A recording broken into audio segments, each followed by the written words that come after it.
اسرائیلی سلطنت کی بنیاد کب پڑی اور کس نے اس سلطنت کو ختم کیا؟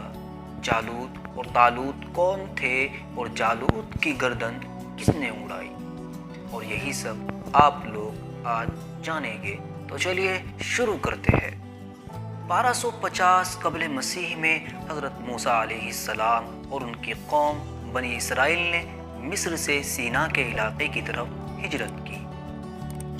حضرت موسیٰ علیہ السلام کے انتقال کے بعد کئی سالوں تک بنی اسرائیل وادی تیہا میں بھٹکتے رہے۔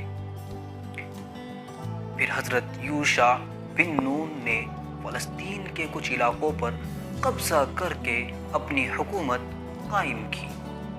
1033 قبل مسیح میں حضرت طالوت نے فلسطینیوں سے لڑنے کے لیے ایک لشکر تیار کیا۔ اس وقت فلسطینیوں کی قیادت جالوت کے ہاتھ میں تھی۔ پھر ہوا یوں، جالوت اور طالوت کی فوجوں میں جنگ ہو گئی۔ حضرت داؤد علیہ السلام اس جنگ میں ایک سپاہی کی حیثیت سے شریک ہو گئے۔ جالوت نے جب مبارزت طلب کی تو حضرت داؤد علیہ السلام اس کے مقابلے پر نکلے۔ انہوں نے جالوت کا نشانہ تاک کر پتھر پھینکا جو سیدھا اس کے ماتھے پر لگا اور وہ چکرا گیا۔ انہوں نے جلدی سے اس کی تلوار چھین کر اس کی گردن اڑا دی۔ اس طرح جالوت کی فوج شکست کھا گئی اور طالوت کی حکومت قائم ہو گئی۔ یہیں سے اسرائیلی سلطنت کی بنیاد پڑ گئی۔ طالوت کے مرنے کے بعد حضرت داؤد علیہ السلام بادشاہ بنے۔ انہوں نے 1000 قبل مسیح میں بیت المقدس شہر پر قبضہ کر لیا، یا یوں کہے کچھ مزید فلسطینی علاقے بھی ان کے ہاتھ لگے۔ بلکہ یہ کہنا چاہیے کہ فلسطینی عربوں کا اقتدار ختم ہو گیا جو وہاں 2500 قبل مسیح سے آباد تھے۔ حضرت داؤد علیہ السلام بادشاہ ہونے کے ساتھ ساتھ نبی بھی تھے۔ ان پر زبور نازل کی گئی۔ اللہ تعالیٰ نے لوہے کو ان کے لیے نرم کر دیا تھا۔ وہ لوہے سے زرہ وغیرہ بہت ساری چیزیں بناتے تھے۔ وہ پرندوں کی بولیاں بھی سمجھتے تھے، صحیح فیصلہ کرنے کی صلاحیت بھی رکھتے تھے۔ حضرت داؤد علیہ السلام 50 سال حکومت کرنے کے بعد 963 قبل مسیح میں وفات پا گئے۔ ان کے بعد ان کے مائع ناز فرزند حضرت سلیمان علیہ السلام بادشاہ بنے۔ اللہ تعالیٰ نے انہیں بھی نبوت عطا فرمائی۔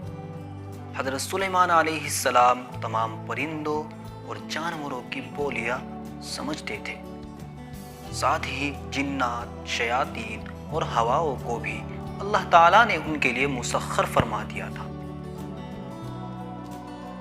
ان کی حکومت کا دائرہ دنیا کے دور دراز علاقوں تک پھیل گیا۔ انہوں نے بیت المقدس شہر میں مسجد اقصیٰ کے کھنڈر پر، جسے اولاً حضرت اسحاق علیہ السلام نے تعمیر کی تھی، ہیکل سلیمانی تعمیر کیا اور اس کی تعمیر میں سرکش جنوں سے کام لیا۔ اس کی تعمیر میں 7 سال کا عرصہ لگا۔ 923 قبل مسیح میں 40 سال تک حکومت کرنے کے بعد حضرت سلیمان علیہ السلام کی بھی وفات ہو گئی۔ پھر ہوا یوں، حضرت سلیمان علیہ السلام کے انتقال کے بعد اسرائیلی حکومت 2 حصوں میں تقسیم ہو گئی۔ نمبر 1، شمالی علاقے میں ریاست سامرا، اس کا دارالخلافہ سامرا یعنی سبسطیہ تھا، جبکہ جنوب میں ریاست یہودا، اس کا دارالخلافہ بیت المقدس تھا۔ بخت نصر نے 586 قبل مسیح میں اسرائیلی حکومت کو ہمیشہ کے لیے ختم کر دیا۔ ناظرین اکرام، ہماری ویڈیو کو لائک کریں اور ہمارے چینل کو ضرور سبسکرائب کریں، ساتھ ہی بیل آئیکن بھی دبا دیں تاکہ ہر آنے والی نیو ویڈیو کی نوٹیفیکیشن سب سے پہلے آپ تک پہنچ سکے۔